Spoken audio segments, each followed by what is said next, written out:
Hello you lovely people and welcome.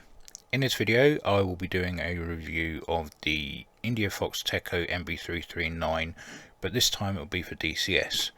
Now I just want to clear something up before we get into the review. I'm fully aware that there is a flight sim version and I've done a review on that and various demo videos. I will not be making any comparisons because, and this is my own opinion, DCS and flight sim are just so different from each other that it's unfair to compare the two. Flight sim having a more advanced environmental and atmospheric simulator, I feel that if you want the most realistic flight out of the two, then you need to go and fly on flight sim. DCS purely a weapons simulator. Yes, you can fly in it, everything, blah blah blah, but I feel the environment and atmospheric sort of part of the sim just doesn't give enough realism. Whereas obviously with the weapons parts, yeah, they're very good. So like I say, comparing the two would be very unfair because of it's like chalk and cheese, they're totally different, and the characteristics are going to be different between the two. So this is purely for the DCS version, and that's enough said of the comparison of the two. So let's get into the mission editor, and I'll just go over what I've set up. So we're set up on the ramp at Katese. As you can see, we've got two 339s here. We have the Pan variant, which is what the Frecce Tricolori use, and that's purely aerobatic. And then we've got the 339A weapons platform and trainer. So yeah, I'll be doing most of the flying attributes in the Pan, and then doing the additional weapons part of it in the 339A. And if we just quickly go into the setup of the two, so if you could look down here, we've got our various setups. We can have tip tanks, we can have elliptical or cylindrical, we can have extra fuel tanks, we can have, well, we have to have oil tanks either side. This will be for the colour, this one will be for the white, and then we can choose our colour from the pod section here. We can have black, green, orange, red or yellow. I'm going to change that to orange, and this one's purely white. So yeah, and when it comes to liveries, we've got the Frecce Tricolori, everybody knows, and then Al Furzan. I'm going to stick with Frecce Tricolori as the more well-known version of the two. And if I quickly show you the tip tanks, we'll go for cylindrical. It's got the Frecce Tricolori logo on there. If we change it to elliptical, again, yeah, actually I might keep those on, just looks good. Okay, and also if we look at the pilots in this variant, they are in the Frecce Tricolori blue flight suits, and they have the special helmet. The back seater also has the flight suit, but just a standard helmet. Now let's have a look at the 339A. Click here and go to the config. We change this to combined joint task force. We'll get all the liveries once they load in. So this is the Italian training livery. And I'm going to switch up the payload here. I've got rockets. I'm going to keep the rockets on. Gun pods I'll keep on, but I'm going to change these bombs for Mark 82.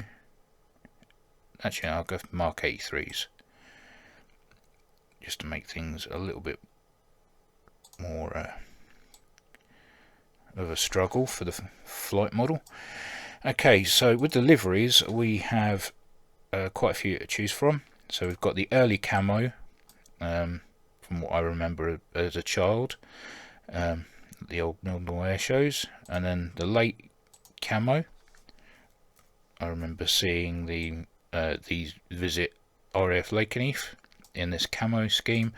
Also remember them visiting in the grey scheme as well, which is the MLU or midlife upgrade variant. Then we've got the Argentinian Armada scheme, which these were actually used against British forces at Goose Green, and they also attacked one of our ships during the Falklands. We captured 3 of them. One is actually currently on display at the Air Museum at York, I believe, or Doncaster, one of the two. Never been there myself, but apparently there is one. Then we've got the classic Aermacchi scheme, which isn't too dissimilar to the Italian scheme, the Italian training scheme.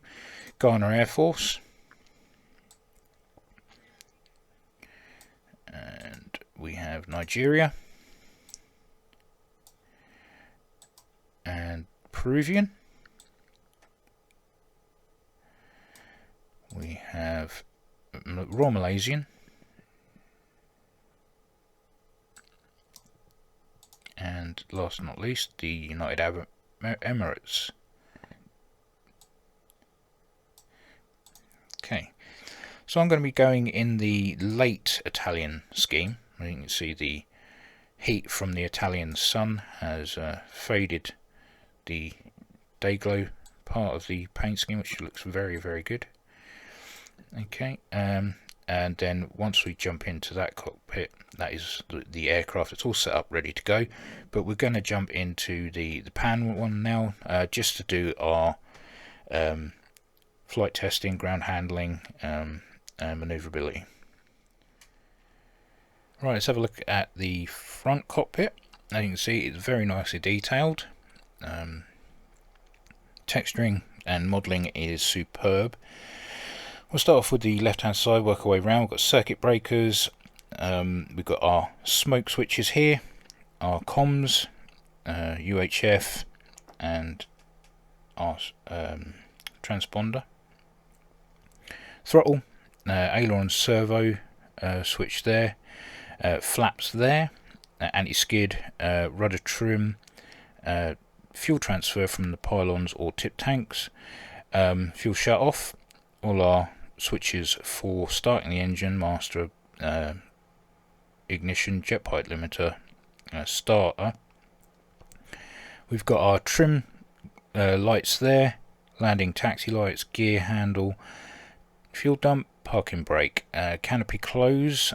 This is our weapons configuration panel and also master arm, flap gauge, speed brake gauge, clock, elevator trim, angle of attack, our G meter, sorry, our speed in knots, backup artificial horizon. We've got a flight director here. The real aircraft itself does not have any autopilot whatsoever. It's a fully hands-on aircraft, so this I have read will be activated at some point in the future, but at the moment it doesn't do anything. It's just a dead panel. Jettison there. We've got our artificial horizon, HSI, marker, high-low test, our different ways of navigating, VVI, oxygen flow, altimeter, RPM, exhaust temperature, fuel flow, and oil pressure, cabin pressure, fuel. These are our anti-ice, whether they're on or off, and our oxygen gauge, whiskey compass. We've got our 2 hydraulics gauges there, our generator gauges, warning test lights, AC power, generators 1 and 2, battery, annunciator panel, volumes for all of the Morse code from any of our navigation aids, and obviously comms, GPS, TACAN, ILS, IFF. These are our environmental controls. We can dump the cabin pressure, and our internal external lights, ram air scoop, and some more circuit breakers. And then we've got warning lights either side here, and information screens there. And these are our smoke. That's, I believe that's white and that's coloured. Obviously we have no gun sight here because we are in the pan variant. And if we look in front of the control column, we have a control lock. If you start the aircraft up and forget about that, the only thing you're going to be able to do is move forward. You will have no nose wheel steering, you'll have no aileron, elevator control or rudder control. Oxygen, 100% or normal, emergency and on off. And now we can jump into the back seat.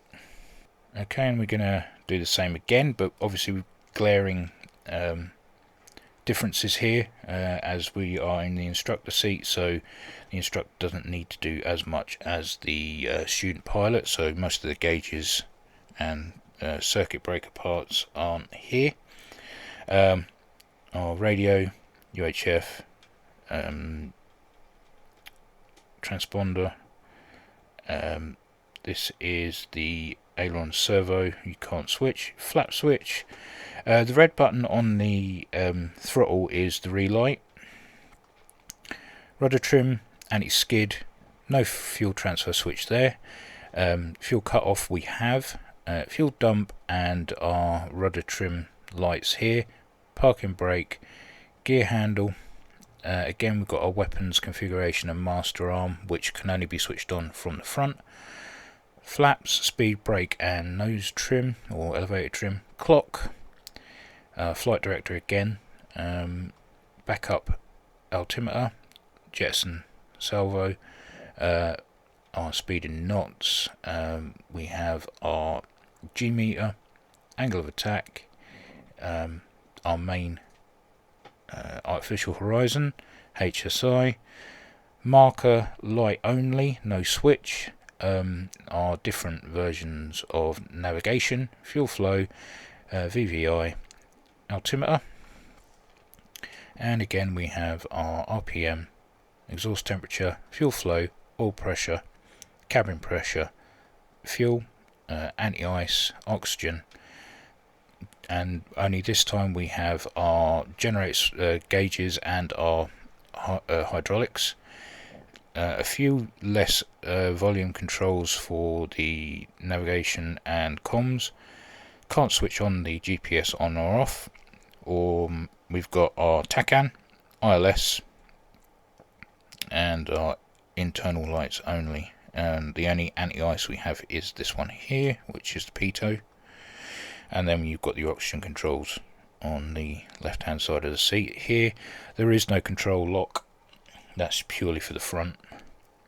And again we're missing the gun sight. Okay, so that's it for internals. Let's have a look outside. So having a quick walk around, you can see we've got our remove before flight tags. Those disappear once the power's been switched on. As you can see, the detail of the aircraft is superb. We've got rivets, panel lines, and even a little dent there in the fuel tank. Don't know if that's meant to be there or not. But yeah, it looks really good, as you would expect. If we look at the back of the jet pipe here, you can see the back of the Viper, and you can also see the smoke dispenser pipe just at the top of the exhaust there, nicely detailed. So yeah, very nicely done. So let's jump back in the cockpit, let's get this thing fired up and do some ground handling. Right, it's living, breathing and ready to go. One glaring thing I need to change here, I said that was the transponder. It's not, it's part of the UHF radio. Transponder is actually over this side, I don't know why we're squawking 7001. There's no emergencies at all. We'll change it to six. I don't know what. Actually, better change that a bit more. 7006. So yeah, my apologies for that. Been a while since I've flown this. Right. So we're going to make sure all our anti-ices are on because it's 0 degrees here at Kutaisi today. Switch on our anti-ice, and now we will do a quick sound check outside. Let you listen to the Viper. Okay, so the brakes are on.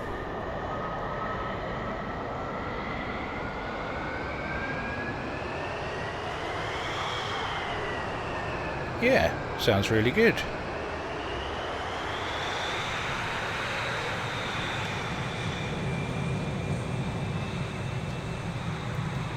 I mean, I'm not expecting an ear-splitting roar from it. Anybody knows the history of the Viper? It was used in Jet Provost, and there was a popular saying amongst the QFIs on that aircraft that the throttle wasn't actually didn't change the speed, it changed the volume. So yeah, it just shows that the Viper wasn't exactly overpowered at all. This, I believe it's the 632 or 623 variant. I can never remember that one. So yeah, it's pretty much the same engine that powered the Jet Provost. So don't expect lightning performance and you know, extreme manoeuvring in this, as it is quite an old engine, to be fair. So yeah, we've got good sounds, good looking aircraft, good liveries, and we're ready to roll. Let's get back in the cockpit. And just a couple of things before we get going. I'm going to get the master smoke on, and colour and white, so that we have those to hand. I'm going to switch on the nose-wheel steering. There, take off the brake. Okay, and we are good to go. So let's throttle up. Zero out the altimeter as well.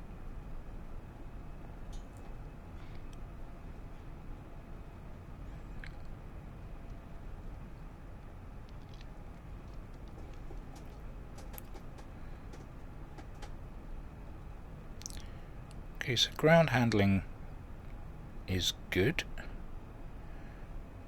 Seems a bit light, but it's at least it's responsive. And I'm going to speed up to the end of the runway, as I don't really want to waste any of the time on the video, just me taxiing along.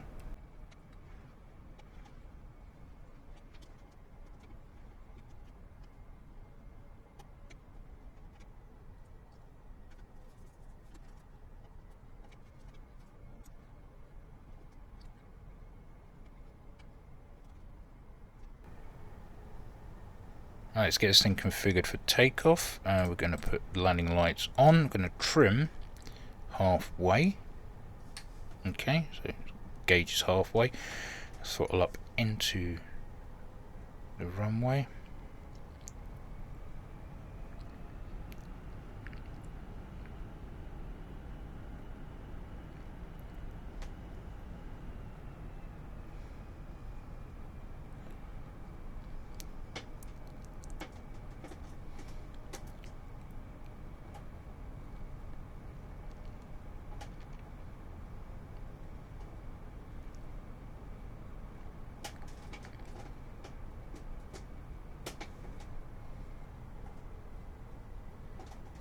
Okay, so we're going to test the smoke now. Right, let's throttle up slightly.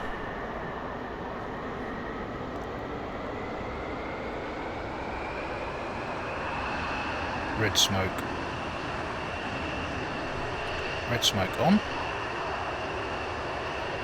And yeah, we know the white smoke is going. I pushed the wrong button there. As we get back into the cockpit and check the lights come on and off. Let's go for red.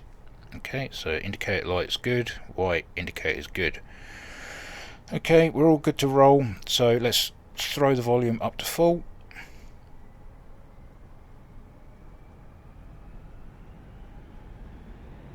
Brakes off.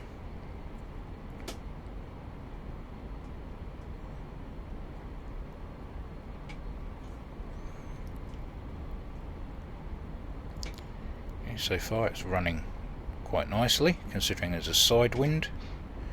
I'm going to rotate, and we're up. Gear up, flaps up, trim up. Okay.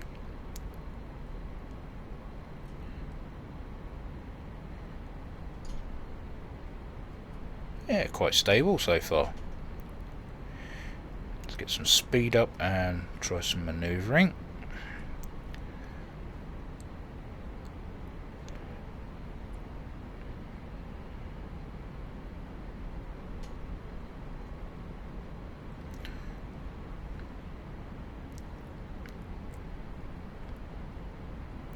I'm going to pull up slightly, get some altitude, get to about 2,000 feet, and then we're going to turn in.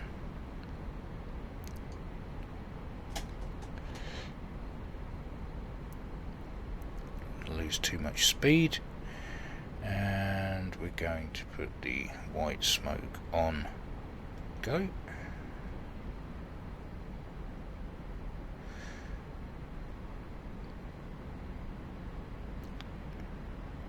Now, smoke has limitations. What I mean by that is that you only have so much of it, so you need to remember that when you're performing aerobatics or trying to do an air show in one of the servers. We go outside view quickly. You see our white smoke. Pull up.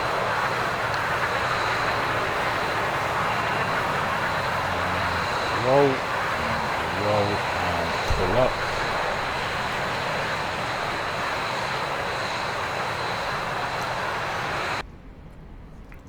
Okay, so we're going to bring that down before we stall it. Looks like it's a bit late for that. Okay, take the white smoke off. I'll do a pass with the red smoke quickly. So far it's very, very responsive.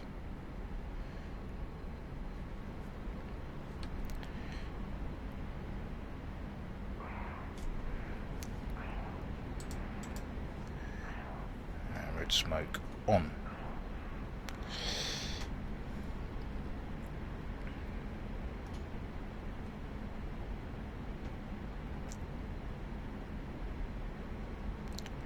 Okay, we'll go outside view quickly. And you can see we've got our red smoke on.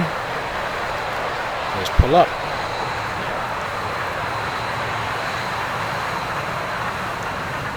Form a loop, throttle down, over the top, jump back in quickly.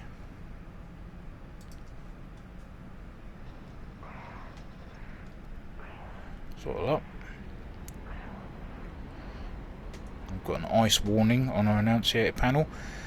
We do have all our anti-ice on. Take smoke off.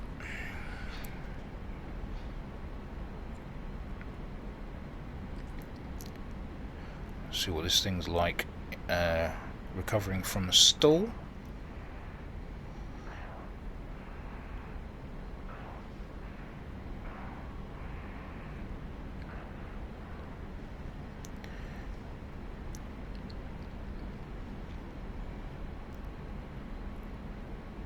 White smoke on for this one. I'm just going to pull straight up until we can't climb anymore.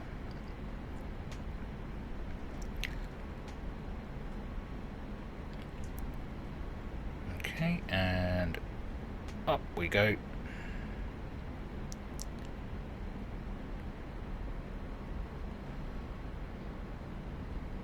Hold it on the dot there. Okay. speed is dropping.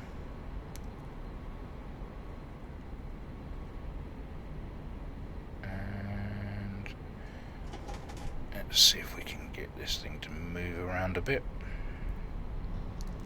Okay, so we are shaking there. We've got the stall biting the aircraft there. And we are back out. It recovers really well. White smoke off. Right, another thing we can do in here, as I say before, is we can do some navigation.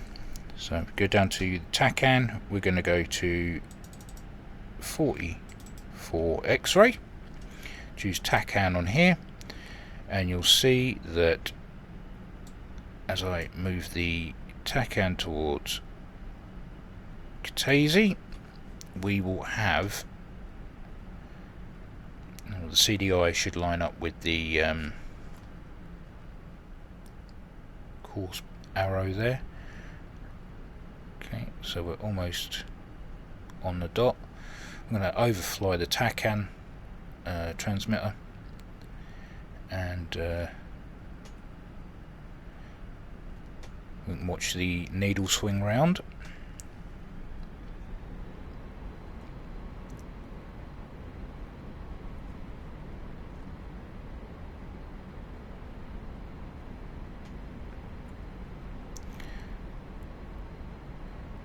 I believe the TACAN is currently in the middle of the airfield, so we're going to get a course swing in a minute.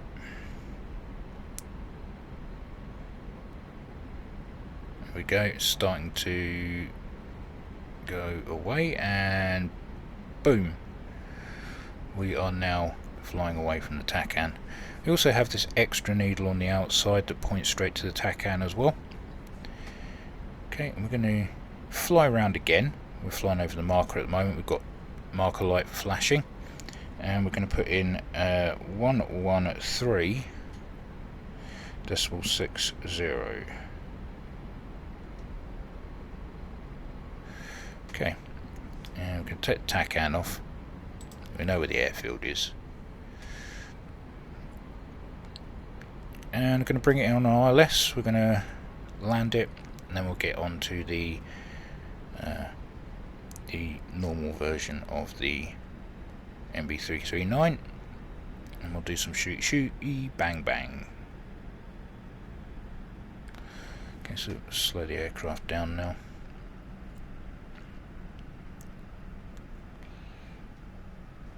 Downwind, so we want to get the gear down. So flaps down to takeoff. Gear down. Put the air brake in. Keep the noise up, otherwise we're just going to drop out of the sky. And if we put on the VOR, you can see it's swung out. We don't have any DME on this.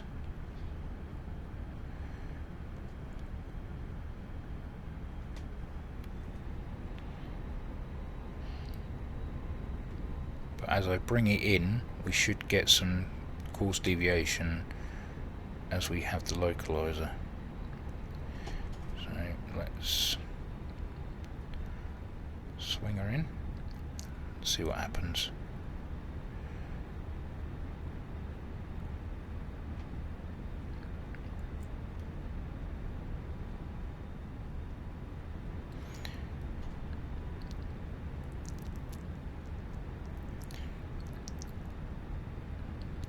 Deviation indicator is swinging in to let us know we are in line with the runway now.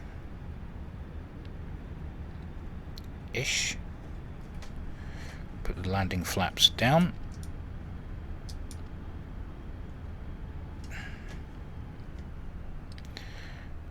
Okay. Don't know if I would trust this in bad weather, but I'm sure it's reliable enough.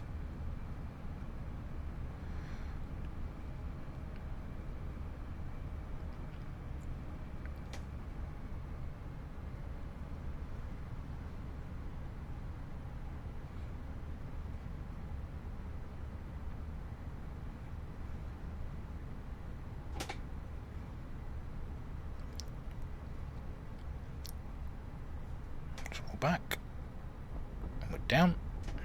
Bit bumpy, better than nothing. Get the air brake out, help slow it down. Pull back on the stick. Okay.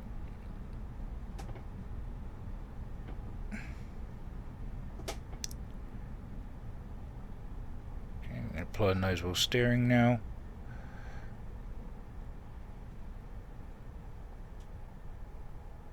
And we can come off here.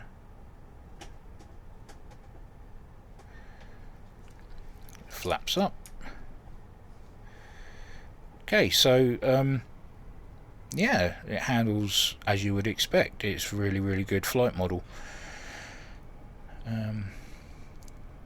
Performs nicely, navigation is good, so yeah, excellent stuff. Let's jump into the 339A. Okay, so we're currently in active pause. I don't know if you can see the old disused airfield there. We've got 4 BTRs waiting to be shot at down there. I'm just going to configure the aircraft while I'm in auto pause, active pause, sorry. So as you can see, we've got no smoke panel there.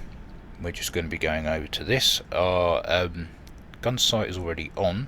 We can change the brightness on that, and we can also change the depression in mils, and we can also change this to L1 or L2 power. Not sure what difference that makes, to be honest. Anyway, coming over to the master panel here. So we have rockets on 1 and 6.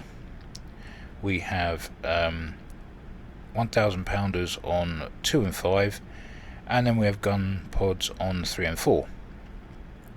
So I'm going to switch the master arm on, and I'm going to ripple. I don't want to do single drops, otherwise that could get annoying. Bomb fuse, we're going to do nose tail. First we're going to do the rockets, so select pylons 1 and 6. Okay, and now we're pretty much good to go, so we're going to take off active pause. Okay.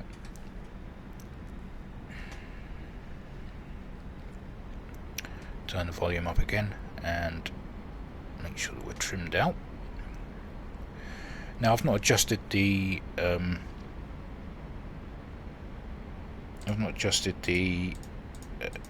depression, so this may not hit, but we'll give it a go anyway. Let's throttle back slightly because we are going a little bit quick. Okay, and you can see the BTRs are just showing up now, and they're shooting at me. And my awesome shooting skills, I've completely missed a lot.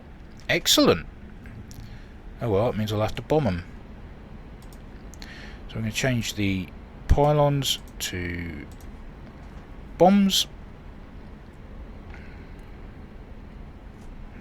Misting up in here. We've got everything battling against me at the moment. Okay, so we've got no CCIP or CCRP here. It's just guesswork, or if you know what you're doing, skill, or in my case, luck. I'm going to try and do a dive bomb. Oh god, they're still shooting at me. The rockets didn't hit them at all. That's brilliant. Ripple them off.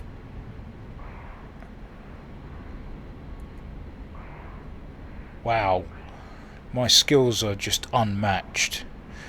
Okay, I guess we'll have to go to gun pod.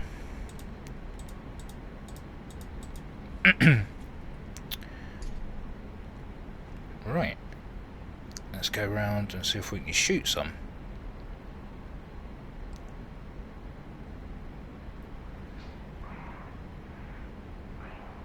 It's got a good selection of weaponry. You've got retarded bombs, you've got snake eyes, you've got a selection of other light bombs that I don't know much about because I've never used them.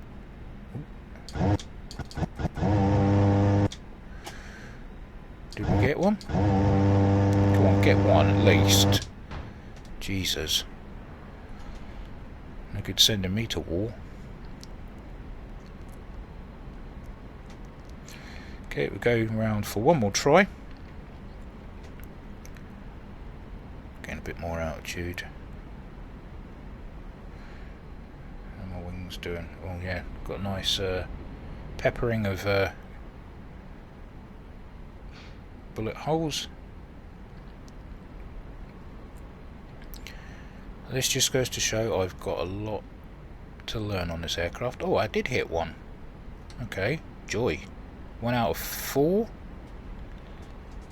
Out of all the weaponry I've used, all that government money I've wasted, and I've just taken one enemy out. Brilliant. Medals and tea and biscuits when I get back. Oh, now I'm out of ammo. Fantastic. Right. Let's do a BDR. No, not a BDR. A BDA. Yeah, just the wings. That's alright.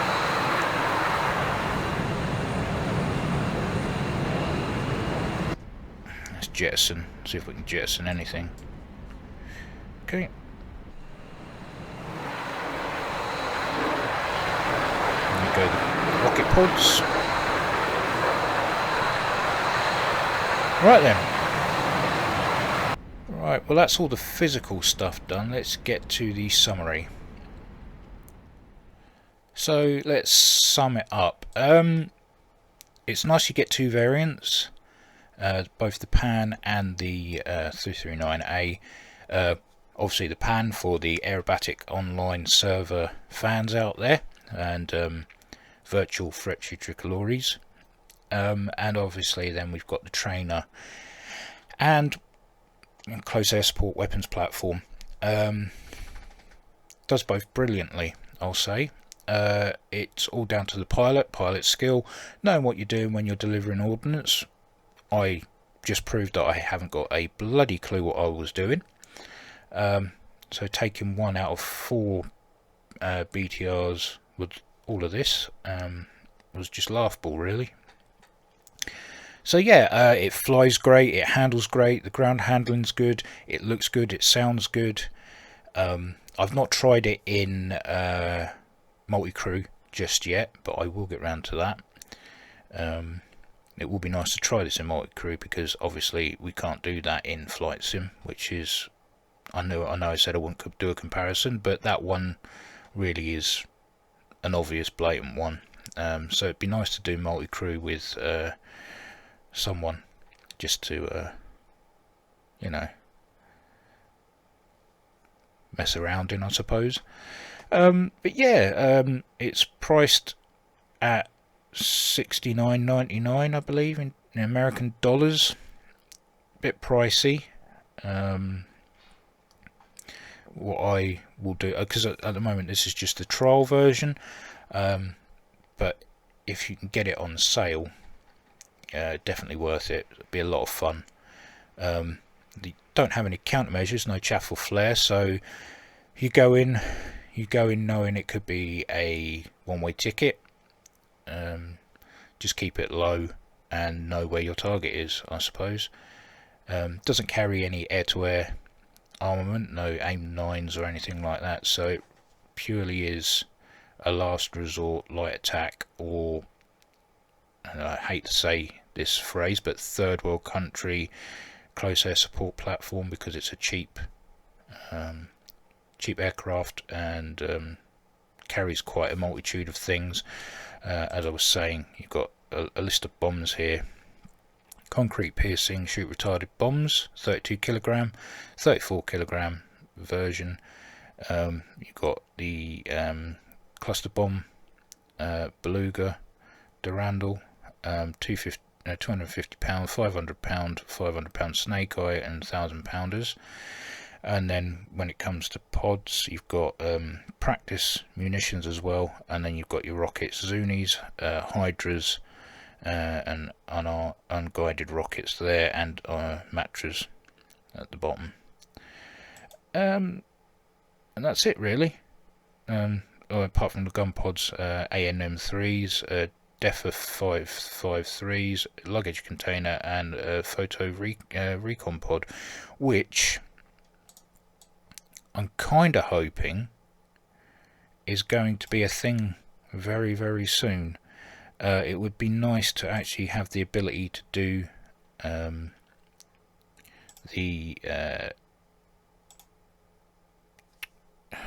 where was I going with that? It would be nice to have the ability to go and do recce in this, because I'm a big fan of that. Getting in and out, taking pictures, get back. It's really a part of DCS that is missing, the reconnaissance side of things, which would help massively in any campaigns. So yeah. We'll have to wait and see what happens in regards to that. But yeah, it's a great aircraft. As I say, if you can get it on sale, totally worth it. And we've got the recon pod there, not gun pod, recon pod. So yeah, it's great fun. Anyway, I've waffled on long enough. If you got this far, thank you very much for watching, and as always, take care, and I will catch you in the next one.